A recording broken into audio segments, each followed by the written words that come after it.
So this talk is a little bit like the River Nile, because it starts in two places, which later meet together. And before we embark on this journey together, I shall say that a lot of people who follow will seem like abstract banter. And I want you to have in mind that most of the things that will appear, I think most of you know, but nevertheless, the definitions I will give might seem a little bit alien. And this is because I will present a little bit a shift in the perspective. So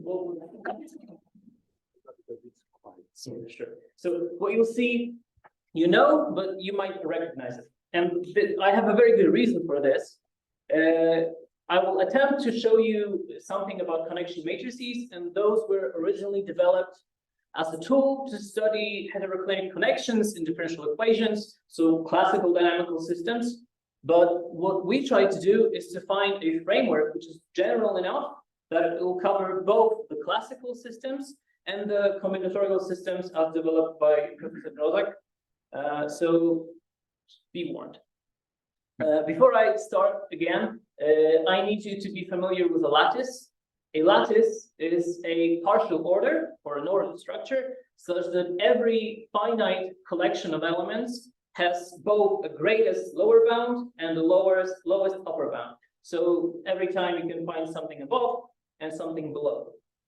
And you will also notice that some of the elements are marked with a star. Those are called the joint irreducible elements, because this operation is called the join. And these are exactly the elements which have exactly one unique predecessor. And those will be important later. Okay, so White Nile. We are going to be working with a dynamical system. And as I said, this can be both classical and combinatorial. And you will know that the dynamical system has some attractors. Those are the places which everything is pulled towards. And those actually form the lattice. The poset in the lattice is by the flow or by the time, however you want to think about it. And what I will call a Morse network, which also sometimes gets called a Morse decomposition or an attractor network, is nothing but a finite sublattice of this lattice of attractors. So you can also think of this as a lattice morphism between this lattice L and the lattice of attractors.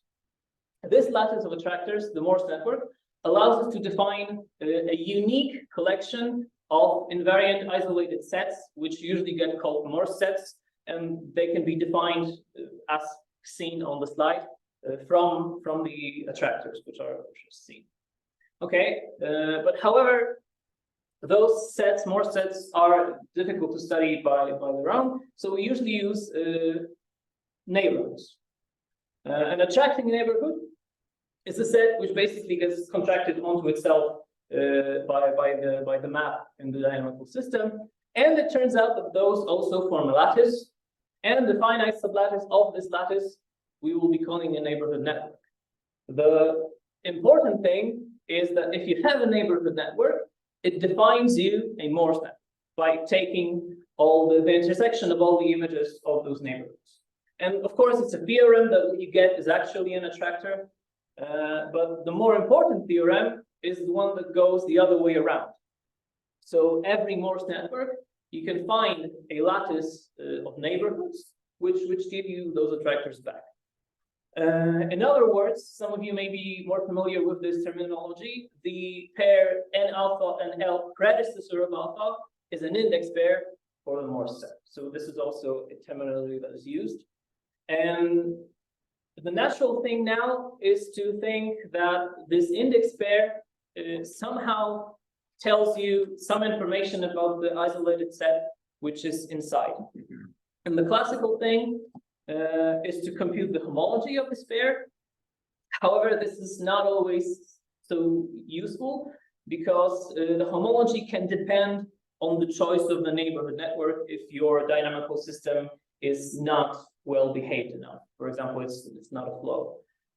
So what we do is we try to use some other invariant, which will be the Conley index.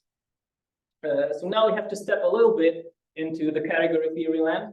If you have two categories, then a functor from the endomorphisms of one category to the other, so the maps which have the same source and the same target, is called normal if and only if every of those endomorphisms gets translated to an isomorphism. So an isomorphism is like a projection or something. And now we have a theorem that if we have this endomorphism from the category of basically of homotopy types, you can think of a classical category of abelian groups of or R modules, and then the Conley index as defined by this normal functor, any normal functor, is independent of the choice of the neighborhood vector. So it has this property that no matter which neighborhood we choose, the information that we get is about the set inside, not defined by the choice of the neighborhood. And this will be called the Conley index. So you might see that this Conley index is dependent, of course, on the choice of the normal functor. So if you choose a different functor, you may find different information. And the question stands, maybe is there a best normal functor? Is there a worst normal functor? Is there always a functor like this? And it turns out that yes, there is a best one, at least by some measures, but it's difficult to compute usually. Okay, so let's step into the Blue Nile for a second. An abelian category we will fix for now, and if you don't know what it is, or you're not comfortable with one enough, you may think of vector spaces over a fixed field, or maybe if you're brave enough, modules over a fixed string. And of course, we will fix the lattice. If you have a vector space or an object in an abelian category, it has a lattice of its subobjects. So for a vector space, those would be the subspaces. And an unfiltered object is just an object with a morphism from the lattice to the lattice of its subobject. So we pick some of those subspaces which are interesting to us, which have a relation together.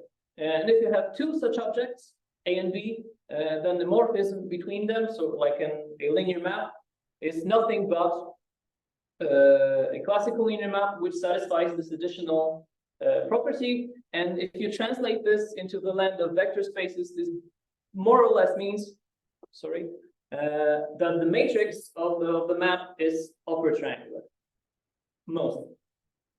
Okay, so if you have an abelian category, the classical thing to do is to think of chain complexes in this category, and we sort of want to generalize them to L-filtered chain complexes. And this is again nothing but a classical chain complex, but every object inside must be an L-filtered object, and every morphism between them and inside them must also be an L-filtered morphism.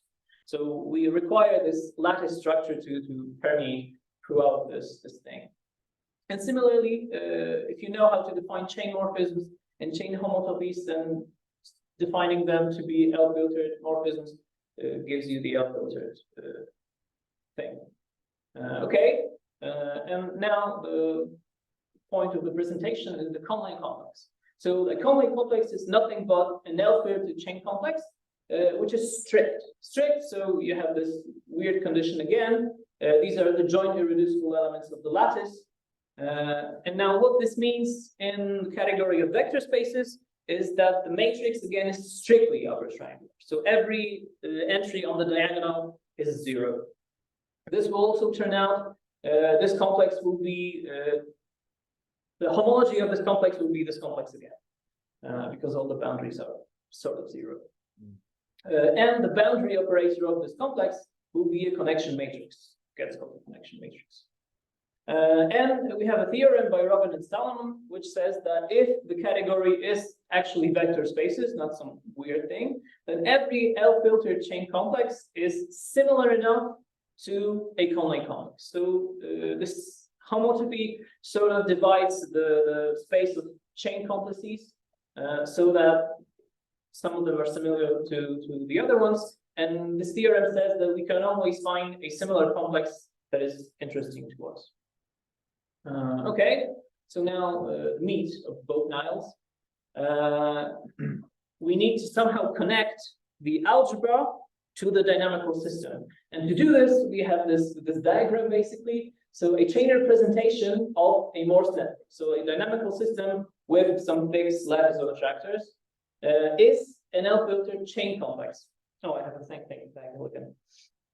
A chain complex and a chain automorphism. So a morphism from this chain complex again onto itself, and a collection of isomorphisms between the homotopy groups of the chain complex here onto the Conley indices of the Morse network.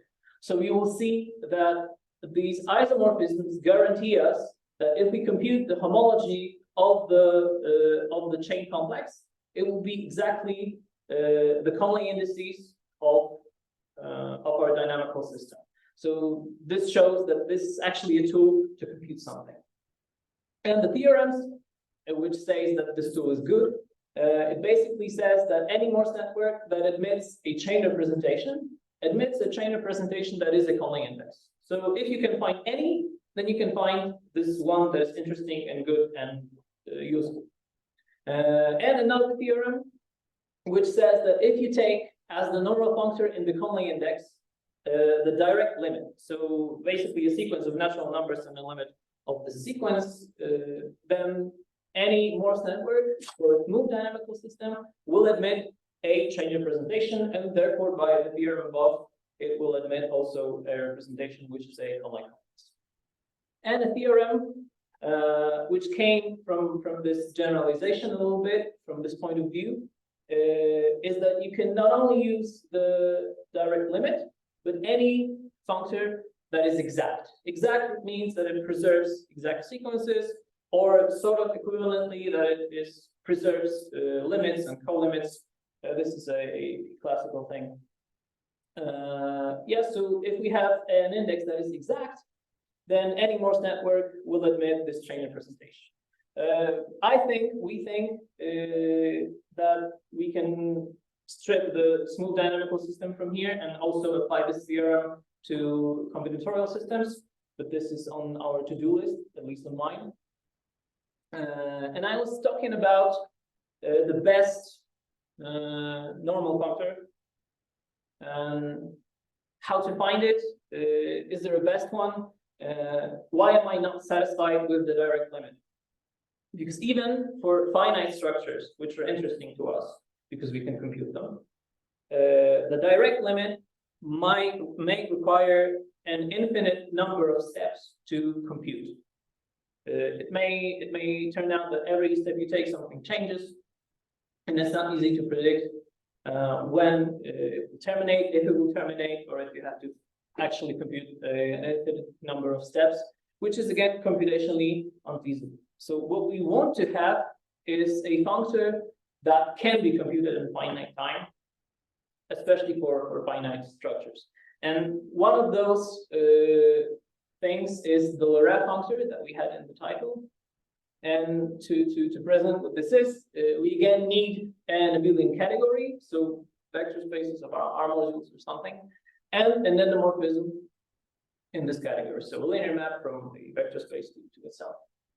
Now the kernel, the Leray kernel is the union of the kernels of the higher powers of this function. So you iterate the function and you take the kernel at every step, and then you take the union of all those kernels. Actually, I'm a little bit lying to you here, because the union is a little bit of a simplification. What you should take is the filtered co-limit, if you want to be really precise. But the nice thing about this kernel is that if you have a finite space, then it will be computable in finite time. You will only need a finite n here as the maximum to compute this kernel. And of course, you can do the same thing with the co-kernel. So you take all the arrows, reverse them, and you get the co-kernel, which is the intersection of all the co-kernels of those iterates. And now, to finally reach the functor itself, the left Leray functor is the co-kernel of this Leray kernel. So how to think about this? A co-kernel is basically a quotient. So what we do is we take A and divide it by the general union of kernels. And the right Leray functor will be, well, exactly dual. We take the kernel of this co-kernel, and this does not have this nice representation of the quotient, but nonetheless, it is very computable. And this effect that it has is that the left Leray functor, if you take this morphism A, so that it's neither an injection or a surjection, so neither mono or epi, the left Leray functor will move it to something that is mono, and the right Leray functor will move it to something that is epi. So if you take both of them, it will translate any morphism into an isomorphism. Moreover, you can prove that it will be exact. So it will, well, it's good for use in the theorem. You can take the Leray functor as the normal functor in the Conley index, and then you will be able to find the chain representation for a dynamical system with this index. Yes. So thank you for your attention. Thank you for inviting me here, or actually just letting me speak. This is a great opportunity. Thank you.